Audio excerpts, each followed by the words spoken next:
think the Ravens are the biggest winners in the AFC North this offseason? This is a team that consistently is going to be in position to contend because of how talented they are. The reality of it is those guys can play. The AFC should watch out for the Baltimore Ravens this season. Players in the NFL, certainly one of the best players at quarterback. They got a guy at tailback in J.K. Dobbins, who I think could be an all-pro. They got one of the best tight ends in football, a plethora of perimeter weapons, some health on the offensive line, a very good defensive line, one of the better young linebackers in the NFL, and a top 5 secondary. And no one talks about it.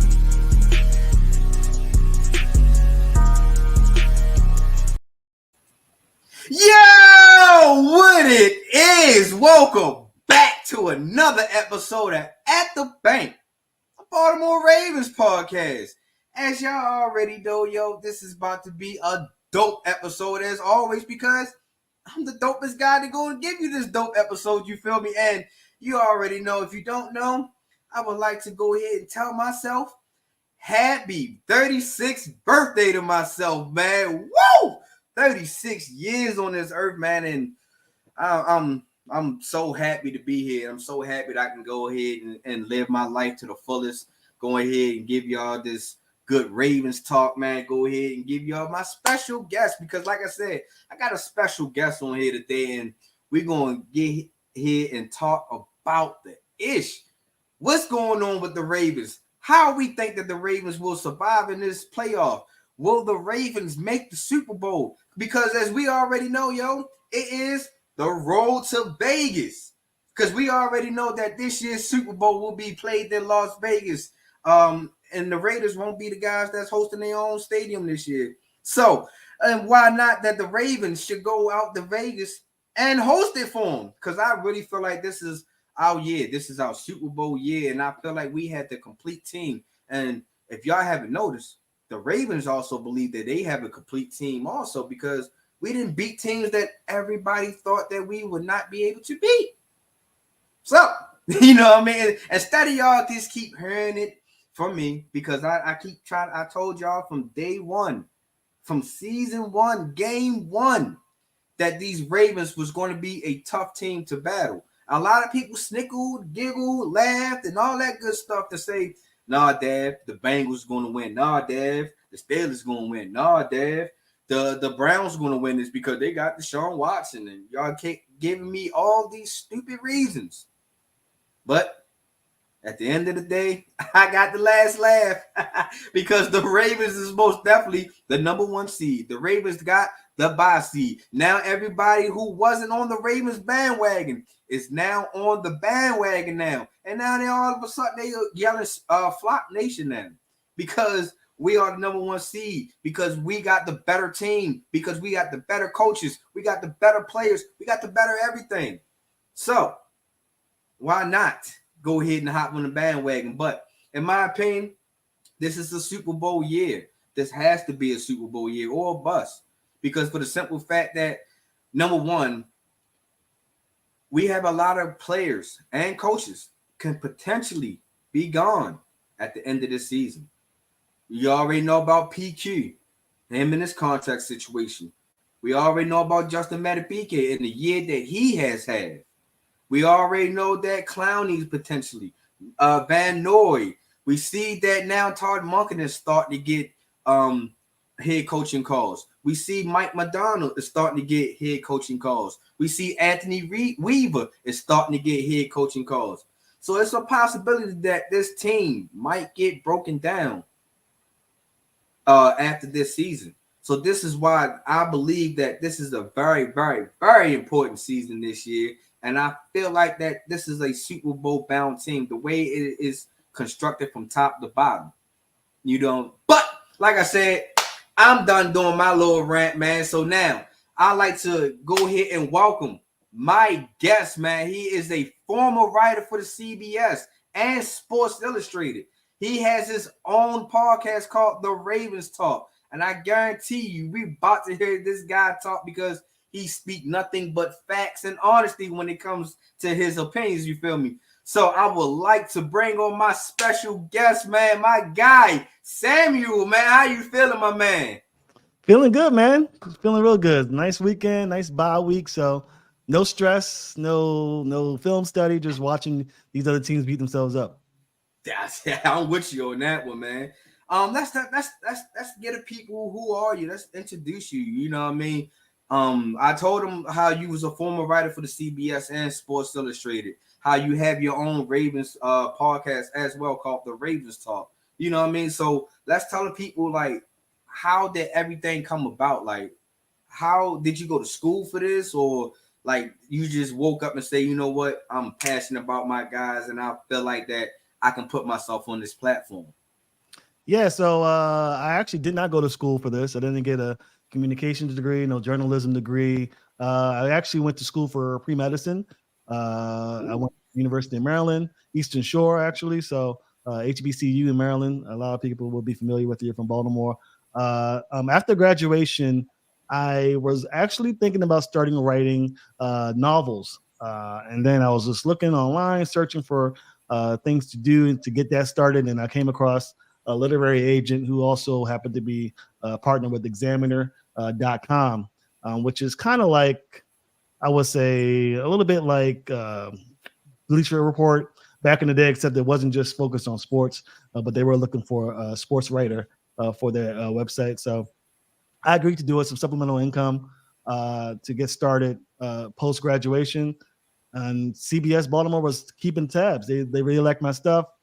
I got an email, phone call from them. They asked me to come in to do some, I would say like a mock interview, really. I think they just wanted to get to know me a little better, and they offered me a job on the spot to be their writer. So I wrote for the team, for the Ravens, for almost 9 years for CBS Baltimore, covered the Ravens on their Super Bowl run, covered the first game with Joe Flacco at quarterback. So I've been with the team for a little bit.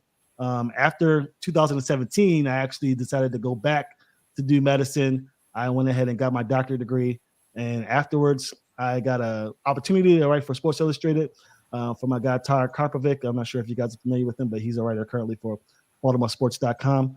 He gave me my in back into the sports world with Sports Illustrated, and fans who liked my writing were just clamoring for me to start a podcast, and I just went full tilt this season. I just went ahead and started doing podcast work, and it's been pretty awesome ever since. Ah, man, that's dope, man. That journey, that little peek of the journey, man, just give us the insight of, you know, how you started, then how you just navigated, then because like you said, you wasn't fully in because you even took a break to even do something else, and then you hop right back into it, and now you're still flourishing. So that I think that's dope. So when you was writing for the CBS, like how did you, like you said, how did that really come about? You were just freestyle writing for them, or you were just blogging on Twitter? Like how did they really find you really? Examiner.com actually had a partnership with CBS. So if anytime I was writing something on Examiner.com dealing with the Ravens that CBS liked, they'd ask to use it. So they started to ask for my stuff pretty frequently, almost 4 or 5 times a week. And then they said, hey, let's just get this guy on the payroll. And they offered me the job on the spot. So I was working there actually as a writer for the majority of the time. And then I actually started working at 105.7 The Fan at their station as a digital content producer. So pretty much writing for the Ravens most of the time, but definitely just being in charge of the content that was actually put on the website. So that was pretty awesome to do for a little bit, get my feet further into the industry. Yeah, that's dope. And then, you know, like you said, you had hopped out of that eventually because you wanted to get your pre-medical license and stuff like that. Was that like the first thing, Nation, that you wanted to do, or that was just something that just fell into your lap?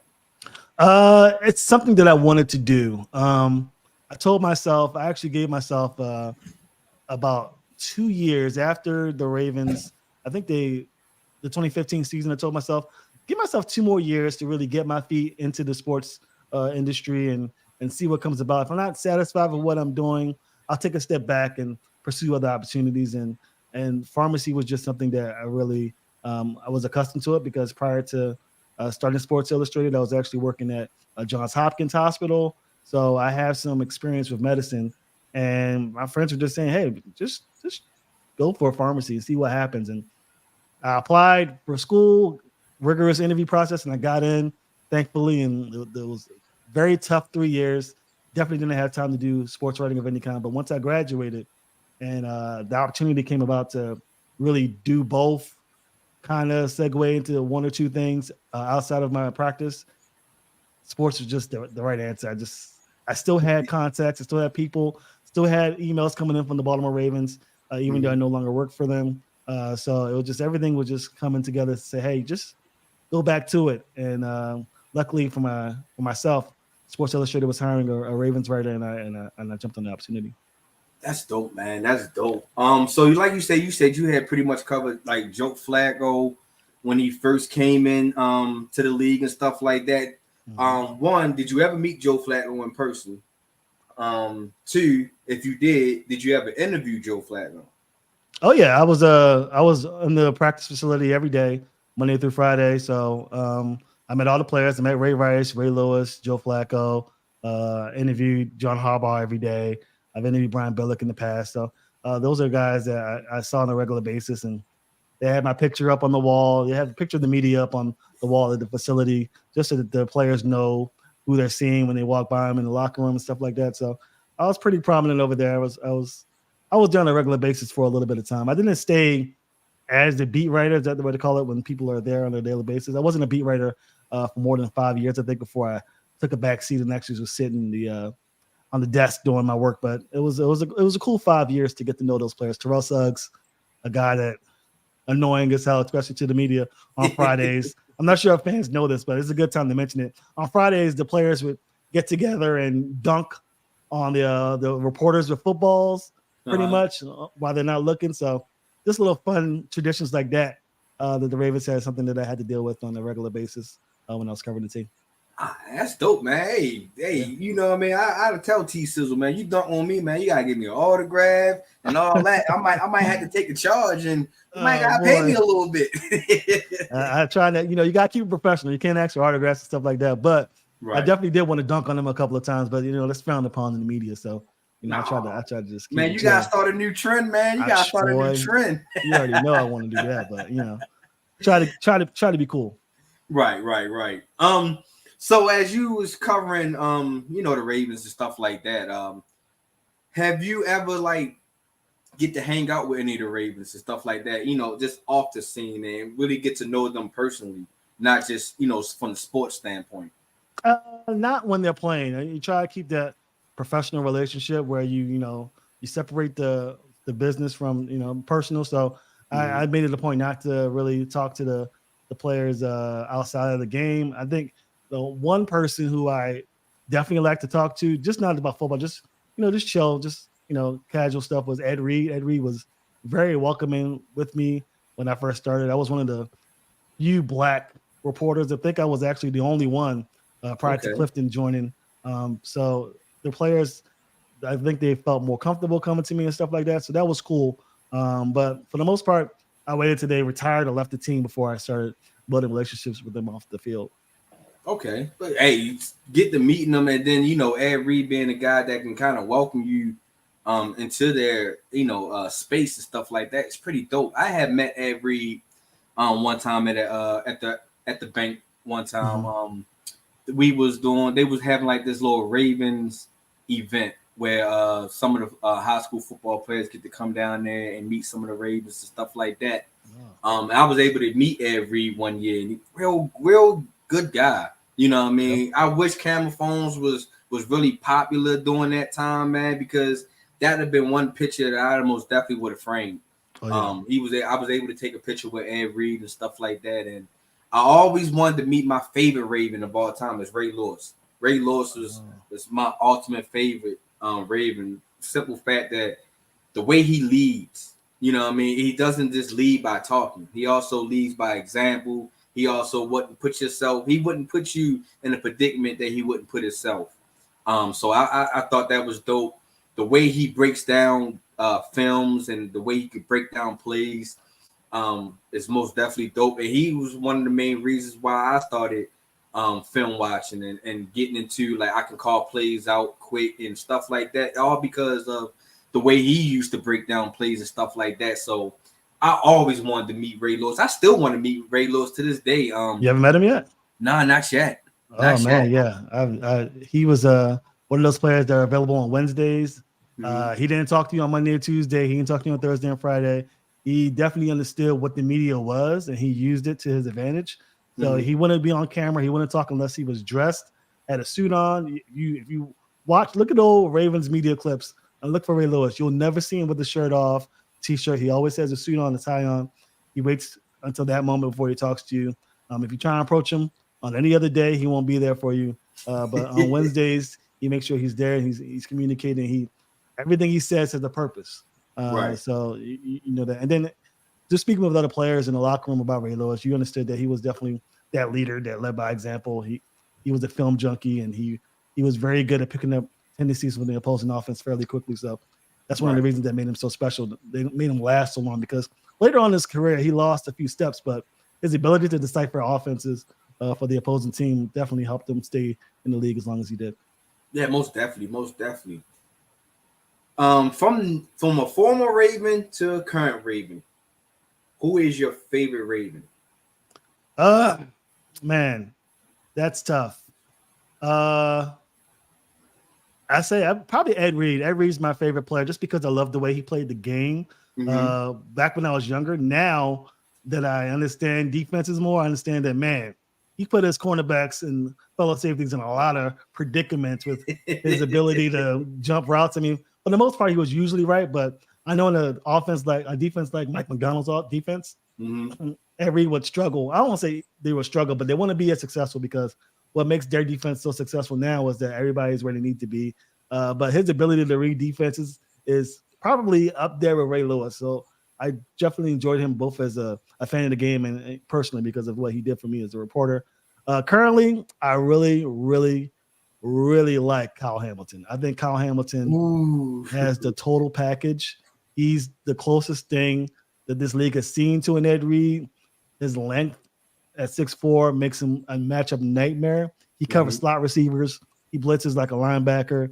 If he was a little bit bigger, I'm sure he could play DN. I mean, he is all over the field, and his ability to pretty much play every position is one of the reasons why this defense is so successful. So as a film watcher, I just love Kyle Hamilton. Of course, Lamar Jackson, I think, just because he's the underdog and everybody's discounting him, even though what I see on tape tells me he's special. I just gravitate towards guys like that because I definitely want to be the guy that says, told you so, once he gets the job done.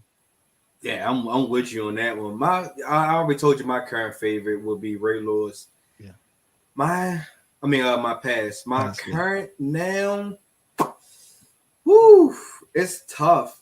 Of course, Lamar is like up there, but that's like everybody's favorite because of who he is. But I think my current favorite Raven right now is the mixture between Kyle Hamilton and PQ. Oh, PQ's a good one. PQ's funny. If you got to talk to him in the past, he's funny. He's one of those guys with those Twitter fingers. He blocked me on Twitter actually because of an article that I wrote about him a couple of years ago. So I mean, I still think he's hilarious. But he's probably gone. In case you were wondering, he's not going to be back next year, unfortunately. But yeah, he's definitely. You don't think so? Oh no. Oh man, the cap space is looking crazy. We'll talk about it later if you want to. We great. Get to talking about this upcoming season. But I got a couple of comments real quick. I got one of my guys, Bryson from the Grid Networks, telling me happy birthday. I appreciate you, my guy, man. Real stand-up guy. My guy, EJ Savage of the Boys in the Zone, happy birthday. Appreciate you. As always, I appreciate all the birthday loves and stuff like that. Y'all do know I accept gifts too. And my man Bryson also said a sports writer who is into medicine as well is dope. Yeah, I appreciate y'all you, man. See why I had to get my guy on here, man. Very interesting guy. All right, let's start talking about the season a little bit. Before we see what we have now, what was your expectations in the beginning of the season? Before the season's kicked off, what did you really think of how our Ravens would have been in your eyes before all this kicked off? The offense was exactly what I thought it would be. I was a huge proponent for the Ravens adding weapons on the outside for Lamar Jackson for the last 5 years. Probably made a name for myself on social media for being that guy, either writing or tweeting that the Ravens have to. I was very harsh on both Eric DaCosta and Steve Bisciotti in the past because, as I was saying, you have yourself a Lamborghini and you're giving him no wheels to run.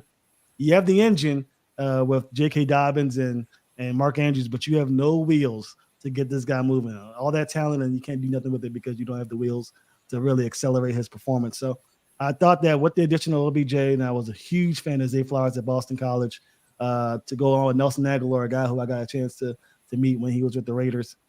It was just wide open for the Ravens to have success. On defense, I was a little surprised. I'm not going to lie. The talent at cornerback was unproven, and that's being nice. Besides Marlon Humphrey, I didn't think that they had anything on the outside. I knew they had the safeties to counteract that, and I pretty much assumed that they'd had to bring Kyle Hamilton and nickel in order to alleviate some of that concern. But this corner group has proven me wrong for sure. They're tops in the league in sacks, takeaways, points. So they've been the X factor for me in the regular season about how they've been able to perform. Even with Marlon Humphrey gone sometimes, Kyle Hamilton injured, they haven't missed a beat. A lot of that had to do with Mike Macdonald, which is why he's receiving a lot of interest as a head coach.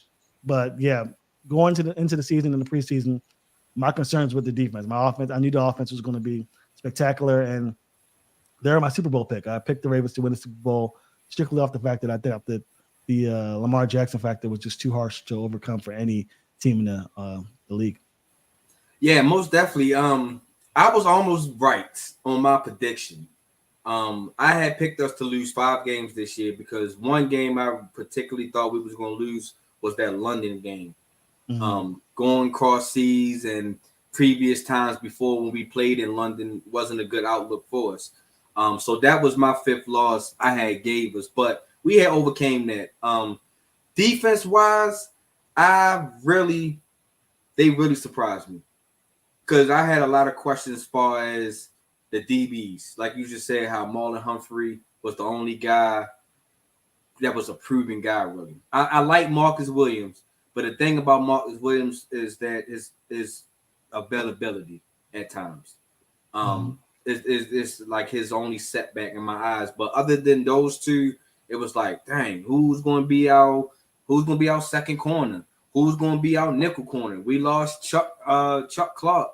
Who's going to fill his shoes because he played in a big role previous year in the defense, especially him calling the plays and stuff like that. I knew Roquan was going to be the guy. You can just see the dog in him. You can just see that he has that Ray Lewis-esque in him to where that he can lead a defense as long as the defense is able to want to be led. Let me say that part. And another part I had questions on was our edge rushers. I wasn't sold on Odafe Owe to be the lead edge rusher, or David Ojobu coming off of Achilles injury and him being the lead edge rusher. So I was like, we might get some quarterback pressures, but I don't know about the quarterback takedowns and the sacks like that. So us leading the league in sacks totally surprised me. Yeah. Like I most definitely did not see that coming. On the offensive side, I can't lie, I wasn't sold on Zay at first. I wasn't. During the draft, I had wanted Joey Porter Jr. because I said that if the Ravens can go ahead and get another corner that can play on the opposite side of Marlon, because we got good history in drafting corners. Marlon Humphrey is a standout corner. I felt like that if we can go ahead and go young in that direction, that Marlon Humphrey, even if he's on or off the field, he still can be Marlon. Our defense can survive a little bit more. But when we didn't get Joey Porter Jr., and I was like, all right, Zay Flowers, another explosive guy, kind of Hollywood Brownish a little bit. I was like, I got to see him. I'm just not going to doubt him, but I just don't. At first, I didn't think that he was going to see the field as much as he did this year. And thank God I'm not a GM because Zay Flowers has really shown and proven that he is that guy. And he can be that potential top wide receiver in this league as long as he can stay healthy and him and Lamar can have great connections, which I believe they will. So Zay most definitely opened my eyes and said, like, woof, I'm glad I'm not a GM. And Todd Monken, I knew that he was going to be a great fit here. Because I keep trying to stress and tell people that, do anybody remember who Georgia quarterback was last year? And every time I ask that question, everybody can give that his name so quick. Mm-hmm. You want to know why? Because of Todd Monken. He was the guy that was able to uprise his quarterback play. And we already had a dynamic quarterback. All we just needed was somebody to open up Lamar's option now instead of just the read option or handoff. Because I always felt like Greg Roman was Lamar's was holding Lamar back. Because you didn't open up the playbook as much as you should. Lamar showed you that he's a proven passer. He did it in Louisville. He showed us a little bit of the sneak during his first season. He was able to. He couldn't hit the passes outside the numbers like average quarterbacks could do, but it was like if you give him time, you give him some chances, he's going to be able to do it. And now he's not. I forgot the reporter. He's not quarterbacky. Oh, yeah. He's most definitely he's changed that name. Like any label we try to put Lamar under, he wound up changing that label and was like, no, that's not him. He can't. That doesn't fit him. So I knew that the offense can be explosive, but to continue to be explosive like at the each game is like that's the mind blowing for me, and that's why I tip my hat off to Todd Monken and the whole offense, because you have to believe in your offensive coordinator for us to start clicking like this. Absolutely.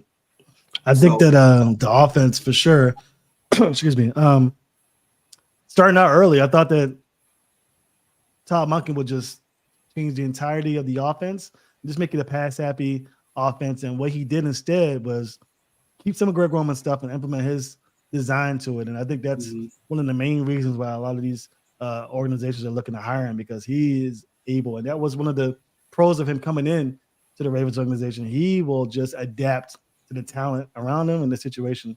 So definitely big ups to Monken. He's done a phenomenal job. Yeah, most definitely. Do you see Todd Monken getting a head coaching job next season? If he interviews well, when coming in, I did not think that he was going to be one of those people that gets an opportunity. A lot of these organizations are definitely throwing a wide net.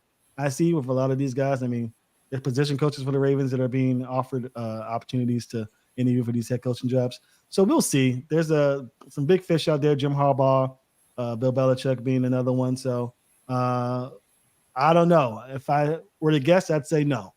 I'd say if you had to choose between Todd Monken and Macdonald, which one do I feel like is more likely to get the head coaching job? I say it's Macdonald. Macdonald's pretty much he's one of those Mike McDaniel guys, Sean McVay guys, one of those nerdy X's and O's guys that a lot of these organizations are starting to cover more and more. So I think that he's more likely to get a head coaching job. But it would not surprise me if Monken got it, because, again, like I said, he's one of those guys that can adapt to any situation, and that's a very great trait to have in a head coach. I think John Harbaugh is another example of that, who can pretty much adapt to any situation and morph into what the team needs. Yeah, I'm hoping that Todd Monken do bad on interviews, not because I don't want to be a hater or nothing in that nature, but I just felt like him coming back another year would do Lamar's career another justice. For the simple fact that Lamar has been having different offensive coordinators since he came in the league. I understand that Greg Roman had a little bit longer tenure than the rest of the offensive coordinators, but the Ravens organization in general always switches offensive coordinator like the second or third year. We rarely get to see how they can evolve more into our offense. So I'm really hoping that Todd Monken gets to stay another year, even if it's a couple of years, but most definitely next year. I want him to stay with us. Mike Macdonald, man. I think you are right. I think he's going to be gone before Todd Monken. The way he changed that defense, because we didn't really have nothing. Nobody believed that our defense was going to be anything, especially with that DB room. That DB room was just so depleted, out of whack, getting players back from injuries, having players go on injuries and stuff like that. It was just like where's Mike Macdonald is going to really get his impact players from. You know, it just can't be all about Marlon Humphrey. Marlon Humphrey, you know, going to have to do his part, but who else is going to come along and do that part? And the what he got out of Justin Madubuike this year, I'm not going to just fully give it to Mike Macdonald, but man, I think that Justin Madubuike in his second year in Mike Macdonald's system has really flourished, has really put his name to be a uprising D tackle in this league. I'm not going to put him in the same room with Aaron Donald just yet, but if he has another season like this, man, it's like you have no chance to put him in the same room as Aaron Donald just yet. So the way he just get things out of players, that's really show you that that's the head coach in the making, because everybody didn't believe Jadeveon Clowney was going to have this type of year. Yeah. The way Kyle Van Noy came on like the fourth game of the season, and look at the year that he's had. Nobody really seen like I said, Justin Madubuike having a year like this. Then we didn't have Tyus Bowser this year, they just kept saying that he was supposed to be our edge rusher of our organization. So that's a situation we need to watch too, by the way. That's he's gone. It's tough right now in the castle. I'll say that. There's things going on behind the scenes that fans don't know about. Up.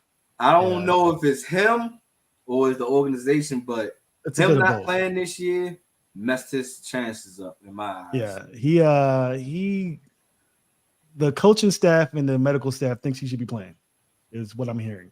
So they're saying that he should be out there. When I understand, I think it was maybe, and don't quote me on this, but early in the season, week 4, week 5 is when I heard that. Week 6, somewhere around that time frame. They said that he should be out there.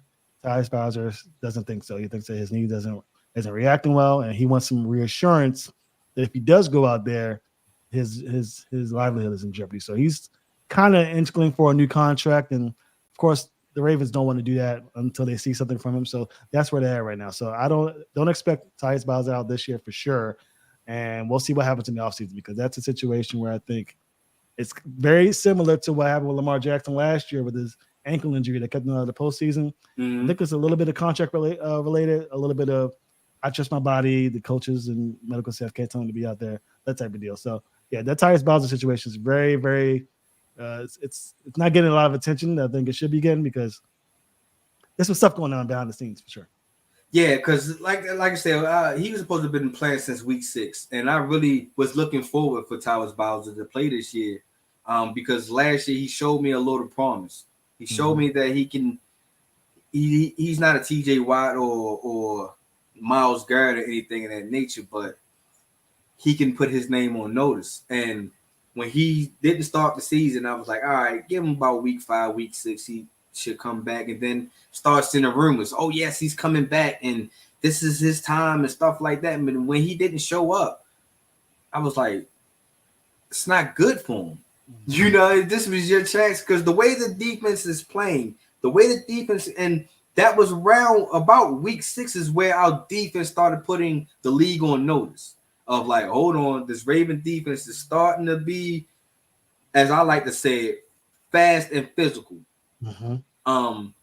And I was like, well, if we just add Tyus Bowser in there, we can even be more faster, because nobody didn't expect Jadeveon Clowney to have this type of season.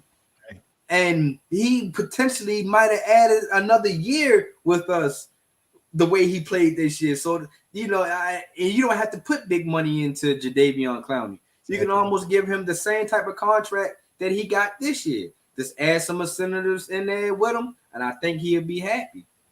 So, Tyus Bowser, man, I just think that he will be gone next year. I think he will be one of the free agent people that we lose, and that can potentially open up some more money for a next guy, like, because Kyle Hamilton money it's rising up. it's most definitely rising. He's getting paid. For sure. Let's switch it over. Well, let's keep it on to the defense. We now got holding that triple crown. points, sacks, and total yards this year, man. Like I said, that was a surprising for me. Like I said, I knew this defense was going to be a top 5 defense, but the way we kept announcing ourselves to be that top 5, because 1 minute it can be the interceptions, then the next game it can be us with the sacks, then the next, most definitely throughout that whole season, we showed you that our defense, you can't score on us that much. Yes, you can score on your first drive, but after that first drive, that might be your best drive and your last drive to actually score on us. What was your take on the defense, as them getting those triple crowns this year? I think they're phenomenal. I think the 2006 Ravens defense is probably my favorite defense of all time. Better than the 2000 defense? Yeah, I mean, because I think the 2000 defense is the best of all time. Don't get me wrong, but my favorite defense is 2006 because they're more equipped for today's day and age. They're definitely more stack heavy. 2000 Ravens defense is great, but they're more of a run stopping team and very physical on the outside, something they wouldn't be able to do now. But the 06 defense with Terrell Suggs leading the charge, they were just organized chaos. It was so fun to watch as a fan of football. This year has just been a joy to watch film. I just love the way they play multiple looks. I love the way they have Kyle Hamilton switching out. Love the way they have 3 safeties on the field at a time sometimes. It's been fun to watch, and I think that the sky's the limit for this team. I mean, if you think about guys who could potentially leave, I think, like I mentioned earlier, Patrick Queen might not be around. Justin Madubuike might have to be franchise tag because of what he does with interior pressure. If Mike Macdonald stays somehow, if the organizations in the NFL are dumb enough to not hire this guy, next year could be even worse for these teams because they're building something here. And all it takes is 1 or 2 guys in the draft that EDC can bring on, and they're supplementing guys in and out. The key guys are not going anywhere. Kyle Hamilton's going to be here. Marlon Humphrey's going to stay. Maybe Marcus Williams gets a casualty, but they keep Geno Stone. Who knows with the safety group? But the core foundation set with Roquan Smith and Kyle Hamilton and Humphrey to have a big few years. If they can keep Macdonald. If they're not, and then bring in someone else. And I think likely it's going to be an internal hire for the new DC if Macdonald leaves, then they need to make sure they have a way to keep those multiple looks and knowing when to use them and stuff like that. So I've been more than impressed with the defense. I think the defense is phenomenal and can continue to be so in the years to come. Yeah, most definitely. I'm hoping that PQ is able to come back next year because, like I said, he's one of my favorites. And the way him and Roquan is playing, yeah, I understand that money. I totally get it, but I honestly don't really see a lot of teams really going out there to him. Now, the lower ranking teams like the Arizona Cardinals, teams like that might go after him because they're gonna have that cap space and stuff like that. But I think that PQ is also wants to be on the contender team, and teams like the Arizona Cardinals, Chicago Bears are not into their winning culture just yet. Things could change that the next year. You never know. PQ could be that guy that can change that culture for them because he's been around winning culture here and with the Ravens. But I'm really hoping that PQ can sign a nice contract. I'm really hoping that we can find a way to bring Justin Madubuike back also. Whether it's a franchise tag, but that franchise tag gonna have to be healthy because I'm pretty sure he ain't gonna just sign a regular franchise tag and be like, yeah, I come back. Like, nah, this guy was setting records, man. So Marcus Williams, but I thought he signed like a lengthy contract when he first signed. But again, if you're trying to sign a guy like PQ or Madubuike, you're gonna have to make a sacrifice. And I think because of the level of play, you got Darryl Worley, you got Geno Stone, you got Kyle Hamilton. It's a lot of money to have at the safety position. So I think Geno not gonna get a big contract this year. I think Geno gonna have to play another dope year for him to get paid. Him being tied number 1 or number 2 for the interceptions. That's a nice start, but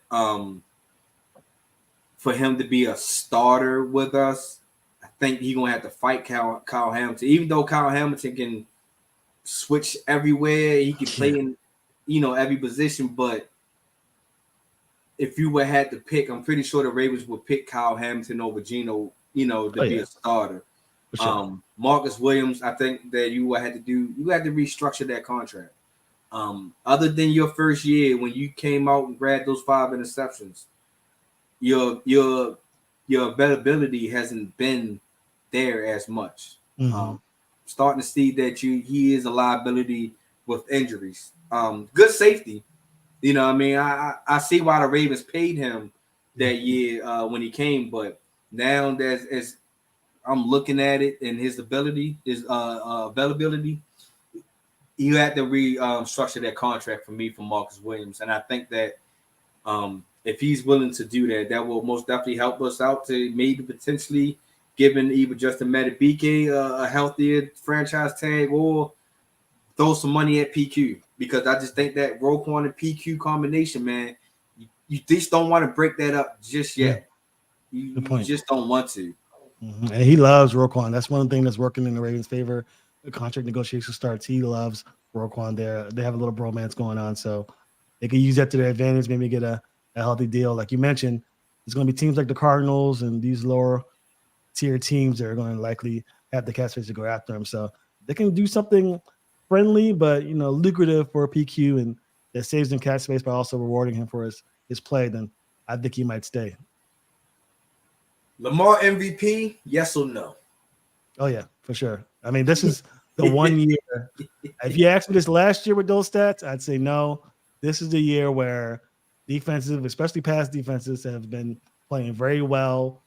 The guys who have better statistical stats than him, your Josh Allen's, your Tua's, even your Brock Purdy's, either they lost to the Ravens in extraordinary fashion or their teams aren't doing as well.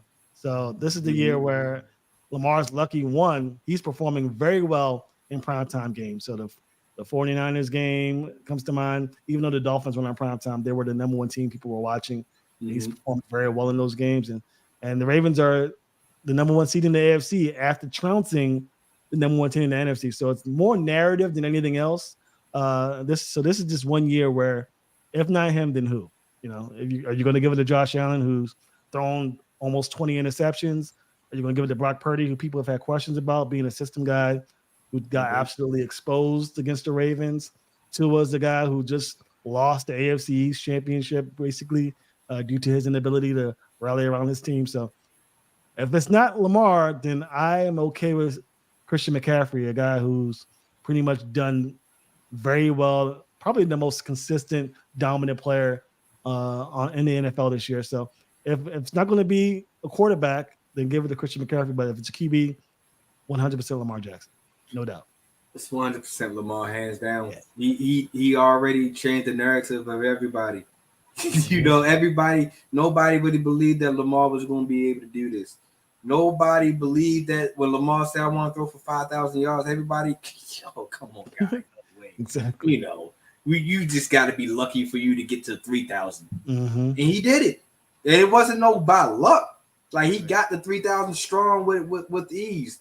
He was able to play every game this year. Exactly. He was able to knock out the noise of the injuries and stuff like that. He was showing you that he is the most valuable player on the team and in the conference and in the league. Remember, all these GMs was passing up, Lamar he's the dynamic player, but we don't want to play it. We don't want to pay him. Exactly. Don't get me started on that. That's cool. You know what I mean? So it is just like, I understand. I heard a noise about Christian McCaffrey. I heard a noise about Tyreek Hill. I heard a noise about Brock Purdy and Tua and all that. The only person I can give it to being real close, it will be Christian McCaffrey, because we've seen that the 49ers are a different team without Christian McCaffrey playing behind Brock Purdy. But we also seen that doesn't matter who Lamar is playing with. Remember, he's 8-0 without Mark Andrews. Remember, he is 19 and 13 when it comes to primetime games. It doesn't matter if you put him in London, doesn't matter if you put him on the West Coast, it doesn't matter if you put him on the East Coast. He came out and played. Yes, sir. So I really feel like he's a shoe-in to be an MVP. Now, he might not get unanimous like he did in 2019. Probably not. I don't really see it. I can see Christian McCaffrey taking a couple votes from him. But Lamar is hands down MVP this year in my eyes, man. He showed you that you don't have to be Patrick Mahomes. You don't have to be Josh Allen, who has to do everything for his team, anything of that nature. You put weapons around him. You put a good offensive coordinator around him. You put a great game plan around him. He's going to do what Lamar's supposed to do. Exactly. You know what I mean? It just ain't backyard football no more. Now, don't get me wrong. I love him when he plays the backyard football, but I'm more in love that he get to sit there, he get to read one option, two option, three option, then he get to go ahead and play backyard football. Exactly. That's what it is. So I just think that since he showed everybody that he's a quarterback, he's not no running back, and he ain't quarterback-y, but I was so mad when she did that interview. Yeah, she's tripping. Oh my gosh. But Lamar really shows you that him on the Ravens team, the Ravens are a completely different team. Completely different. Agreed. Keep it on the offense side. We was talking off air, and the question I wanted to ask you. Oh, this would be good. You said that it's a potentially that we can get Derrick Henry this offseason. You know what I mean? That would be a good fit. You said you like this fit. My question is, we got Dalvin Cook on this free agent going into the playoffs. If Dalvin Cook can show you that he can still be Dalvin Cook of Minnesota, going to this offseason with the running back issues that we have, who would you take? Dalvin Cook, who can show you that him and Keaton Mitchell can be a nice dynamic duo in that backfield, or would you go with King Henry, who shows you that doesn't matter who his offensive line is, doesn't matter who his quarterback is, doesn't matter who he's playing against. Derrick Henry is going to run 100%. He's going to give you 100% bull. Out of Dalvin Cook and King Henry, and during this offseason, who would you take? I would have to see some pretty Minnesota-like runs from Dalvin Cook to go that route. Now, from what I've heard from people inside the castle, he's looked more like the Dalvin Cook in Minnesota than the guy in New York. The people don't understand the Jets have the worst run offensive line in the league, by far the worst. And that pretty much speaks to what Breece Hall is able to do, given that he's still had success with that offensive line. But they have a very bad O-line when it comes to run blocking. So he comes into a situation where the Ravens are running a lot of zone, where the opposing defenses to decide whether or not it's Lamar carrying it or if it's the running back or if Lamar's going for a play action. There's three things to worry about instead of two. So he can have success. If he has that success, then I can see a possibility of it happening. But if he has a Melvin Gordon type performance, excuse me, that's no knock on Melvin Gordon, but you know, he's up there in age. If he's showing flashes but not enough, I sincerely think, because keep in mind the Ravens were very close to getting Derrick Henry during the trade deadline. I mean, extremely close, to the point where people were talking about there's a possibility that there were some in-house things with the Tennessee Titans that kind of kept it from happening. So Derrick Henry wants to be in Baltimore. The Ravens wanted Derrick Henry, so that's why I say there's a chance it could happen. But like you said, if Dalvin Cook has a strong season, he has that connection, Florida connection with Zay Flowers and Lamar Jackson. So sometimes it's more about locker room chemistry than anything else. If he has that type of performance, then he could definitely be the guy who stays. But Keaton Mitchell, his explosiveness, Justice Hill, who's also looked explosive these last couple of weeks. So they have a great problem to have with all these running backs. And Gus Edwards, I didn't even talk about him. Lots of running backs to use in their quest to be a dominant team. But yeah, I'll say I'm leaning more towards King Henry. And people have mentioned Saquon Barkley. I don't see it. I think it's going to be more of a King Henry type deal, or to keep Gus Edwards or potentially bring back J.K. Dobbins, which I think is less likely than anything else. Oof, yeah. Now as you sitting here, you put it in that way, man. Dalvin Cook most definitely gonna have to show something from here on out for me to actually be like, yeah, Dalvin Cook hands down. Because like I said, if it's the Dalvin Cook in Minnesota, the way this offense is built, Dalvin Cook is like a shoe-in coming back next year to see how he can fully be in this offense. Because the way that this offense is structured, you need a running back like him. I potentially thought if Dobbins was able to stay healthy, Dobbins was going to have a breakout year. He was going to have an explosive year, and he was going to get paid. But when he got hit with that injury, it's like a 0.5% chance that Dobbins is coming back as a Raven in my eyes. Yeah. Keith Mitchell, seeing that explosive home run hitter that he can be, and we're not getting him back this year, and we most definitely probably won't get him back until about mid next year. But I can see him being I can see him being the guy, as long as he can stay healthy. That ACL injury is really going to be an impactful year for him next year, and showing that he can stay healthy. Gus the Bus, he took a pay cut to stay with us this year, and I just don't really send him doing a pay cut next year. Yeah, he's probably gone. I would love for him to stay, but once again, them lower market teams is going to be looking for a durable running back, and Gus Edwards was showing you that he was durable. He showed you that he's not just a power runner. He can leak out into be a pass catcher. He can be I think he can be 1,000-yard rusher if he has that opportunity to have the ball in his hands that much. So I really think that Gus, especially if we win a Super Bowl, Gus will be gone next year. Derrick Henry, I would love to see come here. That powerful running, don't know, just to see defense to be scared. Do you take on Henry or do you take on Jackson? It's just like it's a lose-lose situation because we already know LJ can really make you dance on the open field. And then on the open field, do you really want to tackle Henry? So that is going to be, he's coming. That's like a scary combination that you, as a Raven fan, like, I want to see that. But then it's like, whoo, is that chemistry going to be there? You know what I mean? Can Derrick Henry can be mature? I think he can, but can he be mature enough when Lamar snatches it out that pocket and he takes the carry away from King Henry? Can he have that mindset to be like, okay, I can live with that. That's Lamar. Or he wants to still show people that I'm King Henry. I'm still the top rusher. I'm still 1,000-yard back. I'm still can do this. So that be my only thing I would look for to see if he decides to come here. But him and Lamar in that backfield would be scary. Yeah, 100%. Would be most definitely coaching scary. Staff, front office is salivating at that possibility. I can tell you that.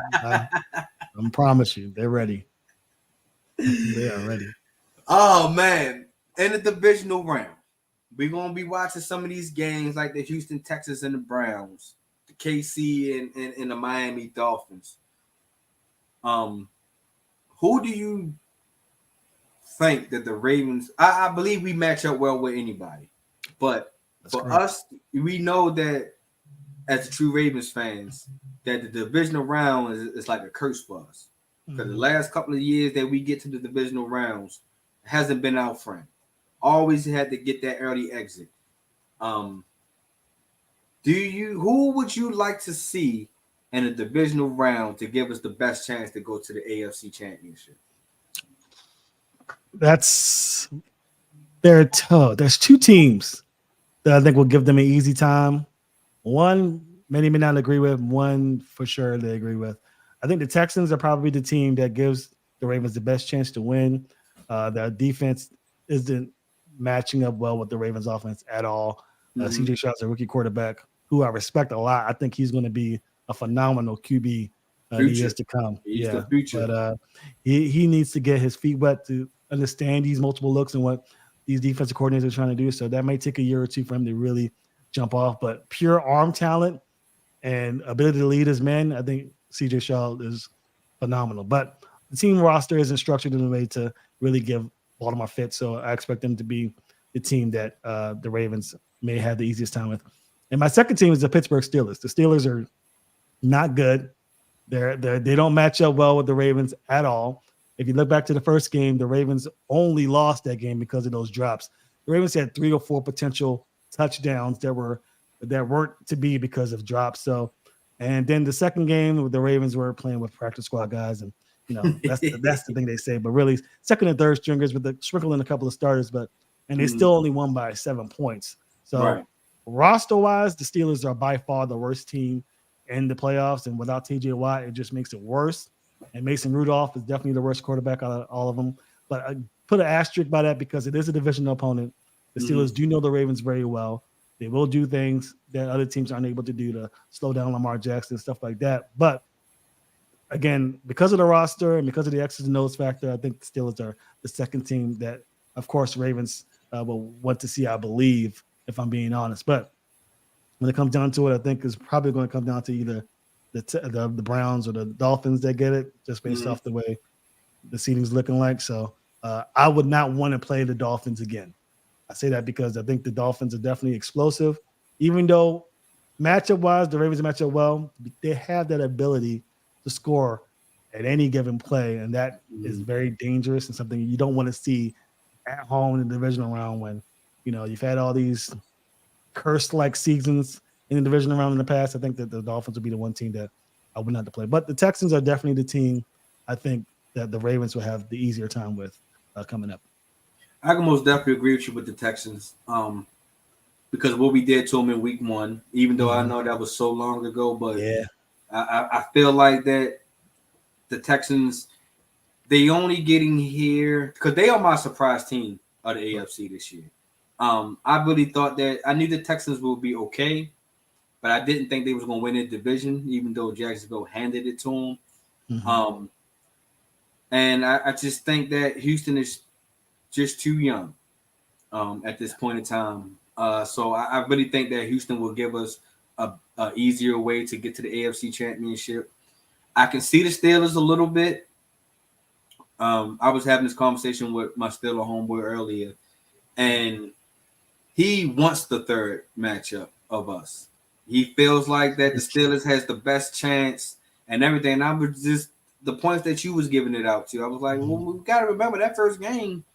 If Nelson Aguilar and OBJ and the rest of the crew didn't really drop them passes, that was like 20, close to 21 points that we was getting ready to put up on y'all.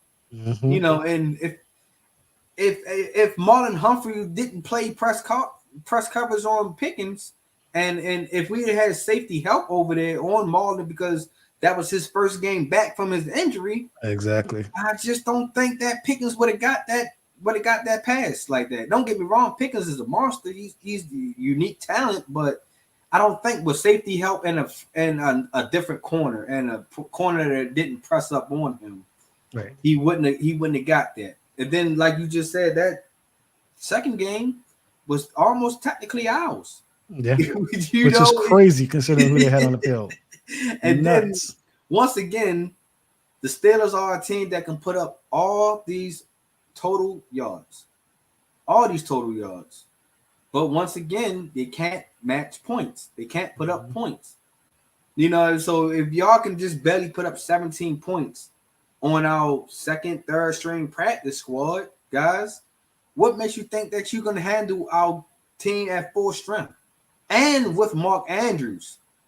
Exactly. So he might not be back for the divisional round. I expect him to play the divisional round. I will only put him in just to let him feel for the game.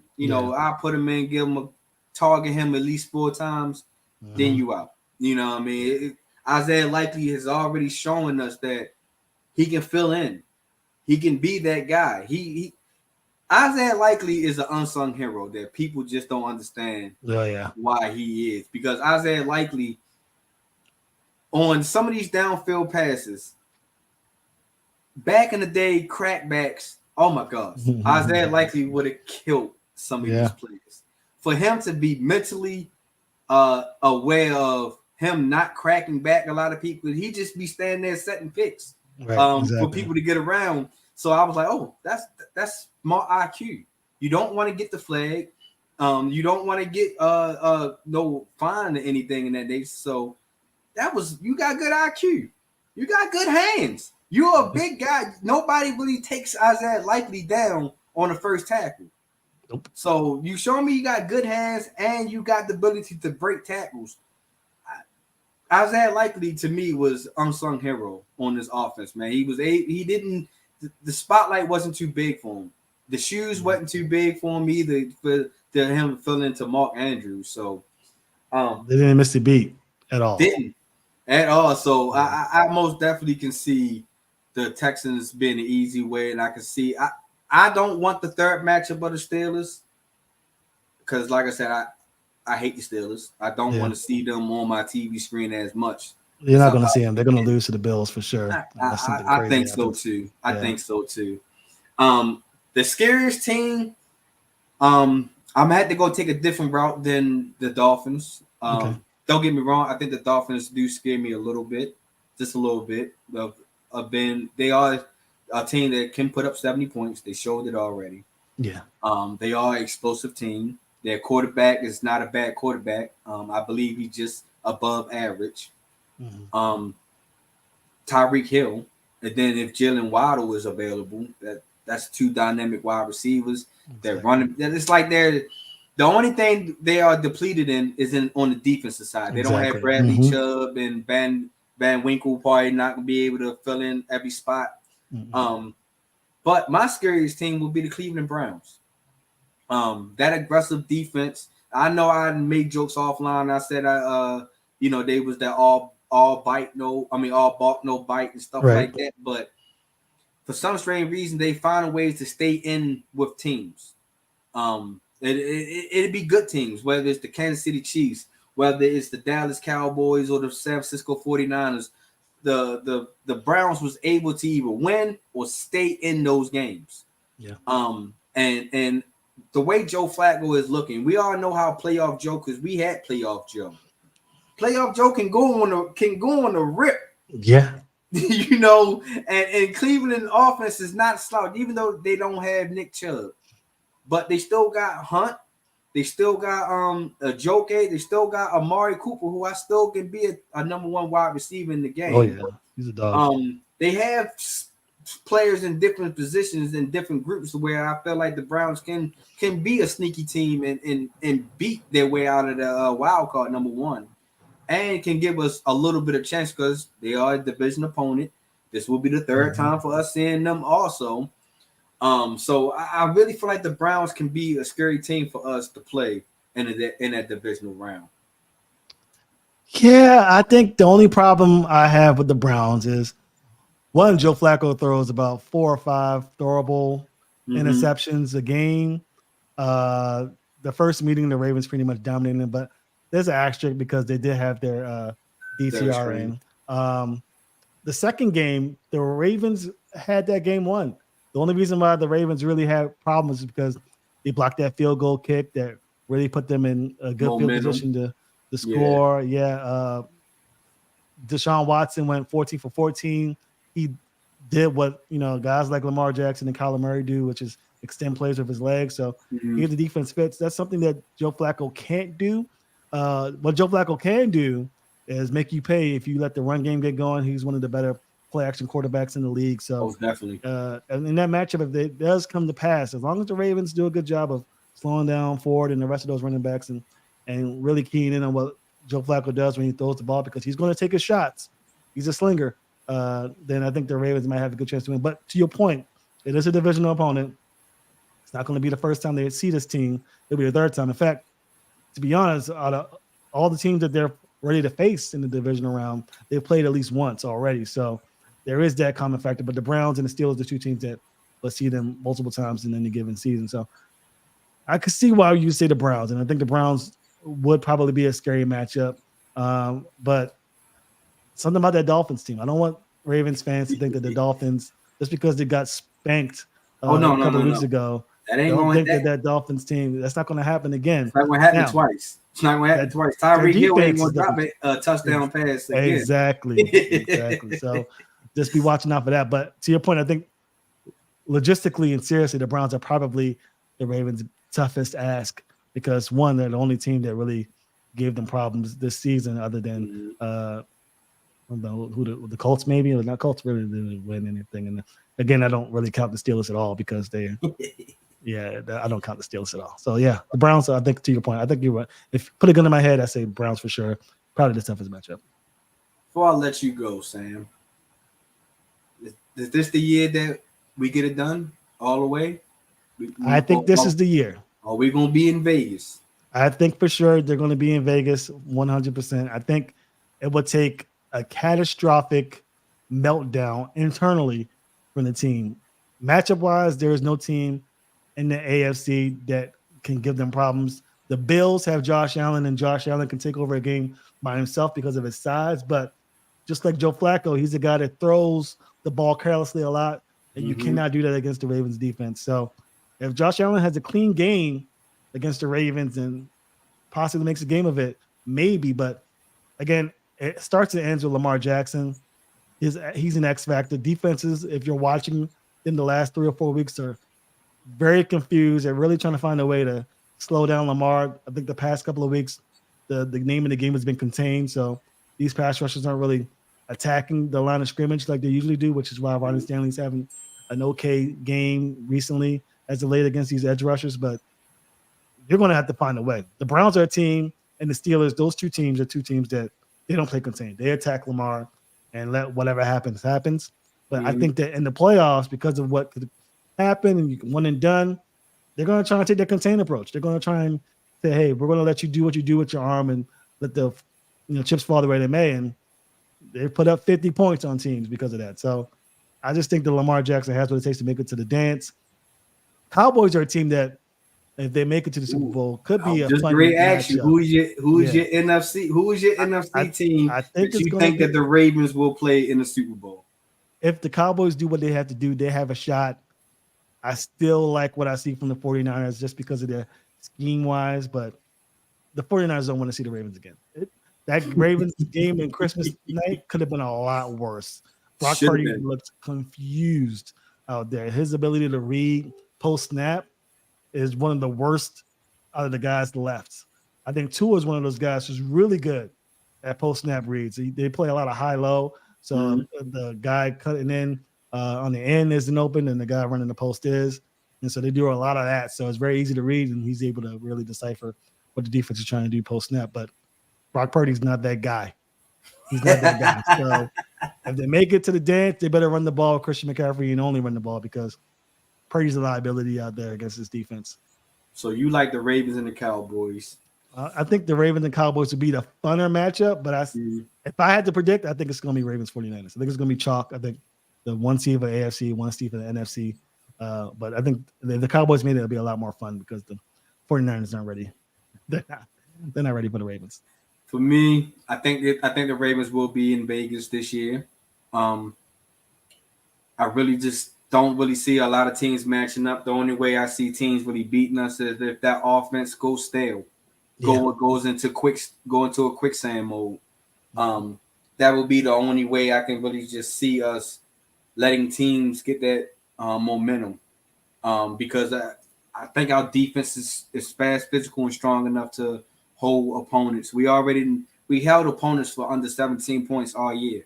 So I really just think that the defense will continue that pace. It just will be our offense. Long as our offense do not go stale, go dry. You know what I mean? Nobody's really – I don't see nobody in front of us. My prediction will be the 49ers again also. I just think from top to bottom, they are the second best team behind us. They are built right. They are they follow their system. And this is what I mean when I follow their system. As far as like these other guys, like I don't think that Brock Purdy will go to another system and he will get the same numbers that we get now. Oh, yeah. I don't think that Brian Ayuk will be a top wide receiver anywhere else in the league. I don't see George Kittle is still my number 3 tight end behind Mark Andrews and Travis Kelce still. So I just you put them in the right system in which they are in now, they are going to flourish because you know what I mean, Kyle Shanahan was able to build around his talent. All he needed was a quarterback, a system quarterback that don't really go outside the box as much. You know, I don't think that Lamar would have really fit into Kyle Shanahan's system. I think that he will evolve. He will learn how to play in the system, but I just don't think that if you put Lamar into Kyle Shanahan's system, that Lamar would do what Brock Purdy did this year. I think that Brock Purdy was the guy for Kyle Shanahan, was able to play in the system, and I think that's why Brock Purdy won't get that respect to be an elite quarterback, because I think outside of Kyle Shanahan's system, Brock Purdy we wouldn't have these questions. We wouldn't put Brock Purdy in the MVP conversation. So that's why I really just think that the 49ers are built to make it deep into the playoffs, because we seen that last year if Brock Purdy was able to play, I think that they would have beat the Philadelphia Eagles, in that NFC Championship. So I really just think that I don't really got too much belief into the Cowboys. I always keep telling people this: as long as Jerry Jones is their owner, they are cursed. He sold his soul to get those 90 Super Bowl, and now you know the devil was like, "Hey, you paid your dues. I gave you a Super Bowl. Come on, my guy." So I just think that, as far as Jerry Jones, as long as he's around, the Cowboys won't win a Super Bowl. And I just don't believe that Mike McCarthy can get it done with Dak Prescott. For some strange reason, I just don't think that those two are compatible. You know, like how Lamar and John Harbaugh, how, like I just said, Brock Purdy and Kyle Shanahan, because he could fit into Kyle Shanahan's system. So I just don't see it like how Tua and Mike Macdonald is over there in Miami. So I just don't see Mike McCarthy and Dak Prescott on the same page fully. I just think they just deal with each other because that's their work, that's their job. Right. I just don't see that chemistry really flourishing them, and I'm just not a sole believer of the Cowboys. I can go for days of why the Cowboys. I just don't see it. But so 49ers and Ravens is pretty much both our predictions. What's your score if we were to get that Super Bowl matchup? Do you think it will be a 34-31 like how it was a couple of years ago? Or do you think it will be another ass whooping that the Ravens gave, like how we did on Christmas Day? Low key, I'm leaning towards ass whooping, honestly. Unless the 49ers decide, okay, it's a Super Bowl, fuck it, let's blitz the hell out of Lamar Jackson and definitely do things to disrupt the offensive line, because keeping him in the pocket is just not going to cut it. I think the defenses, to hopefully, to their credit, understand that Lamar is a great quarterback with his arm and do things. But if you sit there and just let him sit in the pocket, it's Dice City. And I do not, again, trust Brock Purdy against Kyle Hamilton and that defensive coordinator. So if they get that together, maybe it's a close game. I'll go 34-20, but it could really be 34-13 type of deal. I just wish I might do a series where I just post it on my podcast, show you guys the film of what Brock Purdy was singing out there and how he responded. It was ugly.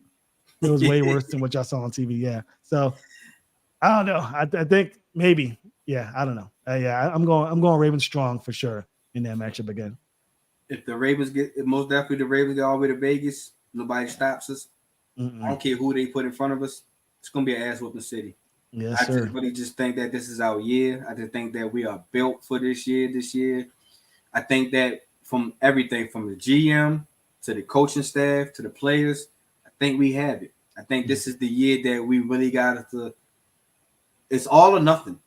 You know what I mean? Because I really just think that if we don't capture it this year, it's going to be hard for us to capture it the following year, because we seen how Philadelphia is having a struggling season this year. Yep.